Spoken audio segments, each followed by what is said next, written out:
Hello दोस्तों, hello बच्चों। आप लोग देख रहे हैं मैथोकॉम और मैथोकॉम आज आप लोगों के लेकर आ गया है डिप्लोमा की कंप्लीट रूल बुक। जैसा कि आप लोग देख रहे हैं टाइटल में, complete rule book for diploma.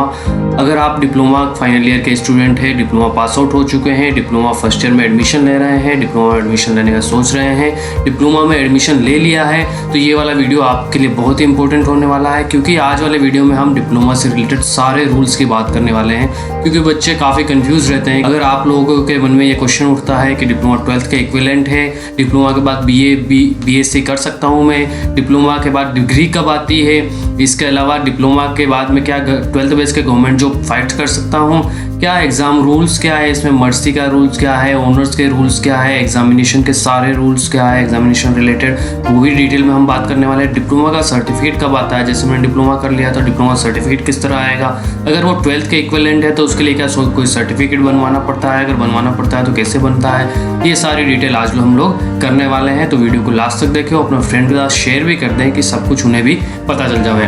सबसे पहली बात थॉट के साथ, आज का अपना थॉट है कि 5 rules for self motivation. Self motivation के 5 रूल्स की बात कर रहे हैं हम लोग। एक थॉट में बता देता हूँ ताकि आप लोग इन थॉट को फॉलो करते रहें और अपने जीवन में उतार लें, ताकि आप लोगों की लाइफ अच्छी हो सके, बेहतर हो सके। सबसे पहले रूल्स का ही इन्होंने बताया, remind your goal every day. R का मतलब रूल्स को पूरा डिफाइन किया गया है। सबसे पहली बात है कि रिमाइंड योर गोल, मतलब आप डेली सवेरे जब उठे तब अपने गोल के बारे में सोचें, अपना गोल के बारे में सोचें कि आपने क्या अपना गोल बनाया है। सबसे पहले अगर गोल नहीं बनाया है कि मुझे जीवन में ये अचीव करना है, ये वाली जॉब पानी है, गवर्नमेंट जॉब करनी है, सॉफ्टवेयर जॉब में मुझे बहुत कुछ करना है, तो एक गोल बनाइए और उस गोल के पीछे लग जाइए और उस ड्रीम को परस्यू कीजिए। हम कहते हैं ना कि ड्रीम क्या है हमारा, तो एक ड्रीम प्रिपेयर कीजिए, वही आपका गोल है और वही आपका ड्रीम भी है। उसको परस्यू कीजिए और उसके पीछे लग जाइए जब तक आप मुझे अचीव नहीं करते हैं।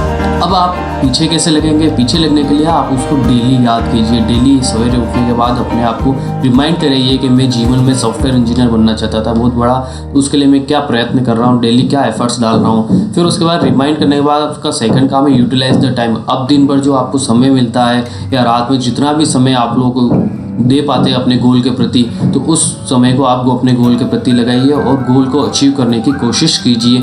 डे बाय डे एक एक स्टेप चढ़ते जाएंगे तो धीरे धीरे आप उस जो मंजिल है आपकी वहाँ तक पहुँच ही जाएंगे। फिर उसके बाद लिमिट योर वीकनेस, अपनी वीकनेस के बारे में सोचिए। एल का मतलब है लिमिट योर वीकनेस, अपनी वीकनेसेस के बारे में सोचिए कि मुझ में क्या कमियां हैं। मैं इंग्लिश नहीं बोल पाता हूँ, इंग्लिश स्पोकन में मेरी कमी है। इसके अलावा मैं लोगों को फेस नहीं कर पाता हूँ, वो मेरी कमी है। तो धीरे धीरे आप उस कमियों को धीरे धीरे इम्प्रूव करने की कोशिश कीजिए, क्योंकि जीवन में कमियाँ इम्प्रूव करोगे तभी आगे बढ़ पाओगे। Eliminate your distraction, eliminate your distraction में पहले भी बात कर चुका हूँ। डिस्ट्रैक्शंस क्या होते हैं? जैसे आपने एक गोल बनाया कि मुझे यहाँ पे एक ये गवर्नमेंट जॉब या ये वाली जॉब मुझे अचीव करनी है, और उसको अचीव करने में आपको समय लग रहा है मान रहा है कि आपको 3 साल लग गए, 2 साल लग गए, तो आपके बीच इस बीच में आपके पास छोटी छोटी अपॉर्चुनिटीज़ आएगी। छोटी छोटी उन अपॉर्चुनिटीज़ को आप अगर ग्रेब कर लेते हैं तो ये वाला गोल आपका रह जाएगा। उन अपॉर्चुनिटीज़ को अगर आप छोड़ देते हैं उस गोल के लिए तो ये वाला गोल 100% आप एक समय अचीव कर पाएंगे। थोड़ा समय लगेगा लेकिन बड़ा गोल है तो आप अचीव कर ही लेंगे। तो ये डिस्ट्रैक्शन जो है छोटी छोटी अपॉर्चुनिटीज़ है। इसके अलावा जो सोशल मीडिया है आपका बहुत बड़ा डिस्ट्रैक्शन है। आए दिन आपके मैसेजेस आ जाते हैं और उस मैसेजेस को आप क्लिक करते हैं और वहाँ पर आप खो जाते हैं, तो इसको भी कम कीजिए। फिर बात आती है स्ट्राइव फॉर पॉसिबिलिटीज़। आप अपनी जितनी भी अपॉर्चुनिटीज़ अवेलेबल हो रही है, जितनी भी पॉसिबिलिटीज़ है आपको गोल पाने के लिए, उन अपॉर्चुनिटीज़ को ग्रैब कीजिए, उन पॉसिबिलिटीज़ को ग्रैब कीजिए। आप देखिए कि आप जो गोल अचीव करना चाहते हैं उसमें सक्सेसफुल पर्सन्स कौन कौन है, आपसे पहले किन किन लोगों ने ये गोल अचीव किया है, उस गोल के बारे में उन लोगों से बात कीजिए, उन लोगों सोशल मीडिया पर सर्च कीजिए, उनसे डिस्कशन कीजिए कि मुझे ये प्राप्त करना है, आपने क्या रूट अपनाया, क्या वे अपनाया तो आप ये अचीव कर पाए। इस तरह तो आप जीवन में सक्सेसफुल हो पाएंगे और अपने आप को डेली सेल्फ मोटिवेट रख पाएंगे। तो रूल्स को फॉलो करते रहें और अपने आप को सेल्फ मोटिवेट रखते रहें। अब बात कर लेते हैं हम डिप्लोमा के सारे रूल्स की। तो यहाँ पर देख लेते हैं, मैं बता देता हूँ सारी डिटेल्स। आइए सबसे पहले सारे रूल्स की बात कर लेते हैं। जो फर्स्ट ईयर में, सेकंड ईयर में और थर्ड ईयर में बच्चे हैं उन सभी के लिए रूल्स बहुत ही इंपॉर्टेंट है। 28/2/2012 को ये रूल रिलीज़ किए गए थे। इसको आप डिप्लोमा का रूल्स और रेगुलेशन या रूल्स डिप्लोमा का संविधान भी कह सकते हैं। एनुअल स्कीम जब से लागू हुई थी उसके रूल्स है, अभी सेमेस्टर स्कीम लागू हुई है। लगभग रूल्स यही सिमिलर ही रहेंगे। तो इस रूल्स के बारे में मैं दिखा देता हूँ आप लोगों को। सबसे पहले सबसे पहले बात करते हैं रेगुलर स्टूडेंट कौन थे। क्वेश्चन उठा था बच्चों के दिमाग में और मेरे से पूछा भी था कि सर रेगुलर स्टूडेंट कौन है। तो means a student who is eligible to pursue regular course to study. मतलब स्टूडेंट वो रेगुलर स्टूडेंट है जो अभी फर्स्ट ईयर में था, फिर सेकंड ईयर में आया, फिर थर्ड ईयर में आया और अभी कॉलेज में ही है, भले ही उसके बैक लगी हुई है बट वो थर्ड ईयर पास आउट हो गया। जैसे 2016 में उसने एडमिशन लिया, वो 2019 तक वो रेगुलर स्टूडेंट रहेगा, बट 2019 में जब वो पास आउट हो जाता है उसके बाद वो एक्स स्टूडेंट कहलाता है। पास आउट हो गया कॉलेज से, उसके 3 साल कंप्लीट हो गए बट किसी बैक रह गई है किसी सब्जेक्ट में, तो एक्स स्टूडेंट कहलाता है डिप्लोमा का। तो ये 2 बातें क्लियर हो जानी चाहिए। जो बैक वाला बच्चा है वो एक्स स्टूडेंट कहलाएगा, जिसका 3 साल कंप्लीट हो चुका है एनरोलमेंट का, उसके बाद भी बैक रह जाती है तो एक्स स्टूडेंट है, और तीसरे साल में अभी 3 साल कंप्लीट नहीं हुआ है एनरोलमेंट का तो वो रेगुलर स्टूडेंट कहलाता है डिप्लोमा का। ये बात आप लोगों को क्लियर हो जानी चाहिए। उसके बाद एडमिशन क्वालिफिकेशन ठीक है, इनरोलमेंट ठीक है। एग्जामिनेशन स्कीम की बात कर लेते हैं। जो बोर्ड ने तय किया है वो एग्जामिनेशन इस तरह से होते हैं, थ्योरेटिकल, फिर प्रैक्टिकल, फिर सेशनल, फिर क्लास टेस्ट, और इन सब के बेस पे ट्यूटोरियल और प्रैक्टिकल वर्क, ये इस तरह के एग्जामिनेशन है। इन एग्जामिनेशन के बेस पे आपका फाइनल रिजल्ट तय होता है, जिसमें से external theory practicals, theory exam होता है 70 मार्क्स का, इसके अलावा एक्सटर्नल प्रैक्टिकल एग्जाम जो होता है वो 50 मार्क्स का होता है। सेशनल असेसमेंट में क्लास टेस्ट आपके 30 मार्क्स के होते हैं, और ट्यूटोरियल्स आप लोगों के होते हैं वो 50 मार्क्स के होते हैं, और प्रैक्टिकल वर्क्स आपका सेशनल 50 मार्क्स का होता है। तो इन सबको कंप्लीट मिला के आपका रिजल्ट प्रिपेयर होता है। अब प्रैक्टिकल ट्रेनिंग असेसमेंट भी आपका सेशनल में ही आता है, वो आपको सेकंड ईयर के बाद करनी है। प्रोजेक्ट असेसमेंट थर्ड ईयर के अंतर्गत आप लोगों को करना बनता है। प्रोजेक्ट बनाता है वो 100 मार्क्स का होता है।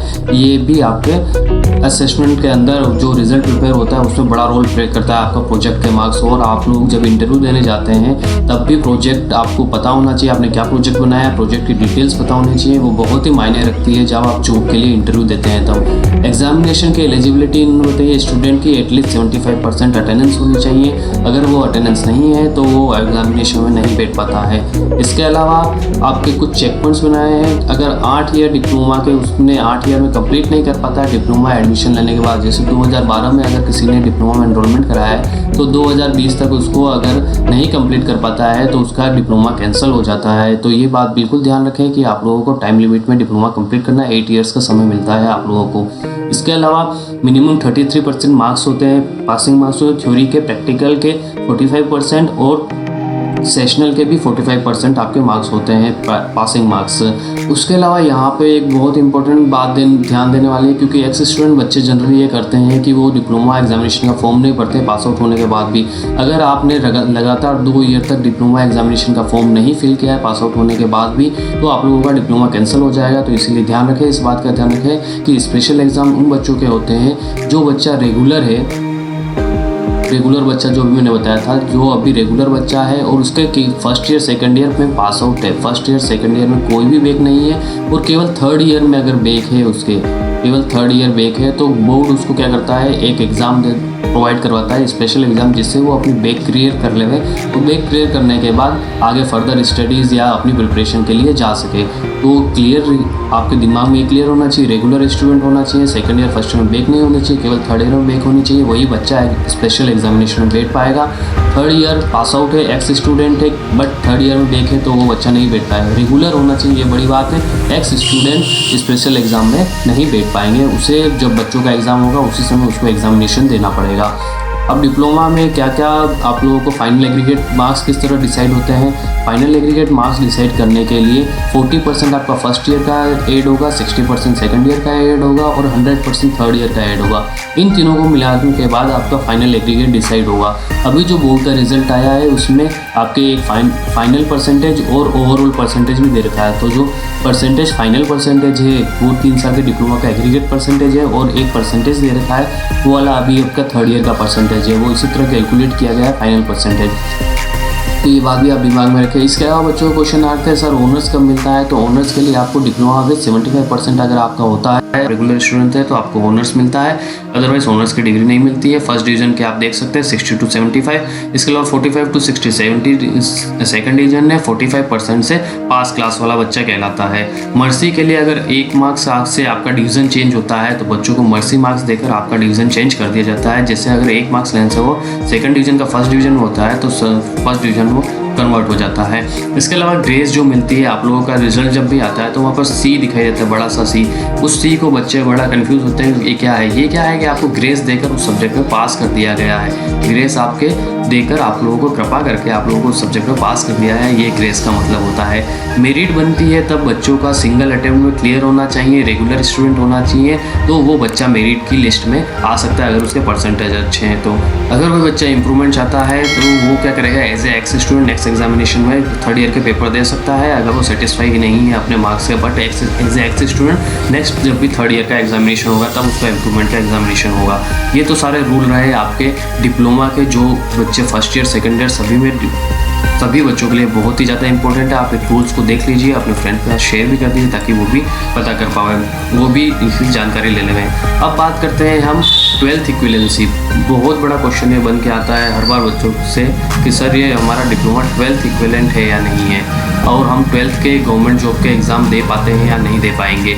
आपका डिप्लोमा 12th के इक्विवेलेंट है, ये आप BTR की साइट पर एक डिप्लोमा इक्विवेलेंसी करके एक PTR पे जाएंगे और सर्कुलर और नोटिफिकेशन में जाएंगे। उसमें जाने के बाद आप लोगों को यहाँ पर मिल जाएगा डिप्लोमा 12th इक्विवेलेंस का ये PDF मिल जाएगा, जो PDF में आप लोगों को दिखा रहा हूँ। इस PDF की हेल्प से आप पता कर पाएंगे कि आपका डिप्लोमा 12th का इक्विवेलेंट है या नहीं है। अगर यहाँ पर देखिए लिखा हुआ क्लियर लिखा हुआ 10वीं की कक्षा उत्तीर्ण करने के पश्चात किसी मान्यता प्राप्त पॉलिटेक्निक कॉलेज से 3 वर्ष all India council for AICTE से मान्यता प्राप्त कोर्स करने पर उसे शिक्षा 12वीं के उत्तीर्ण समकक्ष माना जाएगा और साइंस बैकग्राउंड के समक्ष माना जाएगा। मतलब साइंस मैथ्स के समक्ष आप होंगे। मतलब 12th साइंस मैथ्स वाला बच्चा जो फॉर्म फिलअप कर सकता है वो सारे फॉर्म आप डिप्लोमा वाले बच्चे भी फिलअप कर सकते हैं।